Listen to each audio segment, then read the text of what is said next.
Hello there, so welcome to my channel. So this is a long overdue plot update. It's July, so let's have a look around. So this is the wildlife area.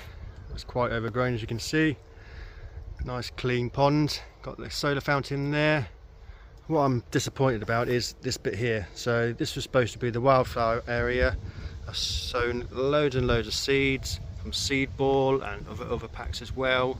It's just nothing has come up, and it's decent compost as well, so not really sure about that. Then my other disappointment is this, my sandfire. So I had quite a lot of seedlings, but as you can see, I've only got a few plants left. You know, out of hundreds and hundreds of seedlings, I've just got a few plants, and I think it's the peat-free. So I had them in peat-free compost, and it just wasn't tight enough. It was just, there were too many bits and particles, and the small roots from the seedlings just didn't take, and a bit of dry spell, they died. So unfortunately this is all I've got left, and I've been growing it for years, so really disappointed. So I'm not going to harvest any of this. I'm just going to let it flower and then try and use the seeds again. So as you can see, this is my asparagus patch. I've had enough asparagus now. I'm just going to let it grow, get the energy back into the crowns. I let the nasturtiums and other bits and bobs spread about. So yeah, that's the asparagus patch. So this patch, I've got sugar snaps around the perimeter. Let me just show you these sugar snaps. They're a variety called Oregon. So they're basically like a puffed up Monge 2, but they're really tasty, really sweet, a lot better than the shop bought ones. So that's Oregon.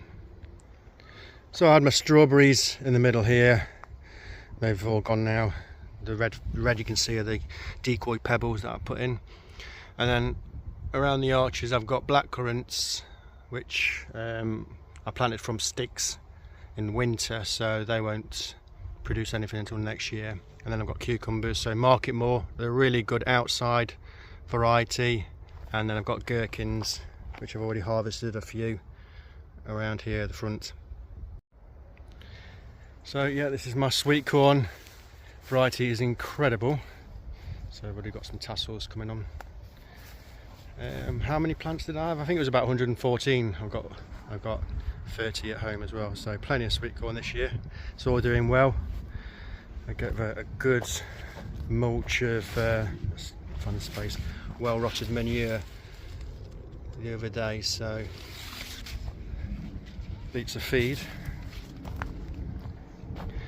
And then down here I've got my dwarf beans, Safari, Tender Green and Purple Teepee. They're the varieties I've got. So I've just started getting some beans now, you can see. So yeah, soon be inundated with them. Peas just about finished now. Getting a few more that I'm picking, but I've got bags full in the freezer, which is great. Welcome to the jungle. So this is inside the brassica cage. So different varieties of brassicas, which I'll go through, and then I've got alderman peas, which grow quite tall all around, and they're mainly next to a cabbage or something to feed them nitrogen, but obviously not away from the cauliflowers and sprouts. I don't want nitrogen going to them. So let's have a look. So I've got red Labaro or Ladero, I can't remember the name, cabbage, a red variety of sprout, I can't remember that name, don't come to me. What else have I got? So you can see I tie the leaves of the cauliflowers to keep the heads nice and white. Oh, look at that lovely purple head there. So that is graffiti. I love the colours of them. And let's have a look around. Another cauliflower. So I think I've gone for all year round. There's some other varieties, but I think I normally stick with all year round. Some broccoli, I've got broad beans as well as peas, but the broad beans are quite rubbish this year with the rust and the black fly. Have been a bit of a pain really. So more cauliflowers. You see there, I just tie the leaves up to the top just to keep the sun away from the heads. So yeah, I planted marigolds as well in the brassica patch. That's just to try and deter whitefly. I don't think it works. I've tried it before, but I had some spare plants, so I thought I'd, nothing to lose really. So that is the brassica bed. So here we have my tomatoes. So at the front here I've got cherry tomatoes. I just basically ran out of outdoor tomatoes, so I filled it with my cherries from the greenhouse. So yeah, at the front here I've got sun gold and honeycomb, and then I've got San Mazzanos and Burlesque hybrid, Consuelo, Marmande, Orange Wellington. What are these? Fantasia and Fandango here. So again, companion planting, I've put calendula, pot marigold. Marigolds do well with tomatoes. I do actually have some normal marigold plants as well, but I had loads and loads of calendula seedlings, so I thought I'd put them in as well. And also beetroot. Beetroot goes really well with tomatoes. So you can see they're doing quite well.